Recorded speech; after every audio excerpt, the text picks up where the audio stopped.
Le plan du Premier ministre britannique Keir Starmer pour une force internationale afin de soutenir un cessez-le-feu en Ukraine a été rejeté par l'envoyé spécial de Donald Trump. Steve Witkoff a déclaré que l'idée était basée sur une notion simplifiée du Premier ministre britannique et d'autres dirigeants européens qui pensaient que tout le monde devrait être comme Winston Churchill. Dans une interview avec le journaliste pro-Trump, Tucker Carlson, Witkoff a loué Vladimir Poutine en disant qu'il aimait le président russe. « Je ne considère pas Poutine comme un mauvais garçon », a-t-il déclaré. « Il est super intelligent ». Witkoff, qui a rencontré Poutine 10 jours auparavant, a déclaré que le président russe avait été direct avec lui. Poutine lui avait dit qu'il avait prié pour Trump après l'attentat contre lui l'année dernière. Il a également dit que Poutine avait commandé un portrait du président américain comme cadeau et que Trump était touché par cela. Au cours de l'interview, Witkoff a répété divers arguments russes, y compris celui selon lequel l'Ukraine était un pays inexistant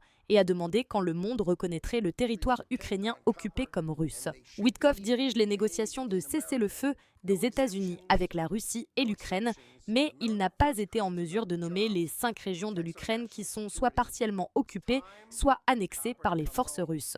La plus grande question dans ce conflit est ces soi-disant 4 régions, Donbass, Crimée, vous connaissez les noms, il y en a 2 autres, a-t-il déclaré en soulignant que ces régions sont russophones. Interrogé sur les plans de Keir Starmer pour créer une coalition des volontaires afin d'offrir des garanties de sécurité militaire pour une Ukraine d'après-guerre, Witkoff a déclaré « Je pense que c'est une imposture. Il y a une sorte de perception que nous devrions tous être comme Winston Churchill et que les Russes vont marcher à travers l'Europe. Mais c'est absurde. De plus, maintenant, nous avons quelque chose appelé l'OTAN, que nous n'avions pas pendant la Seconde Guerre mondiale. »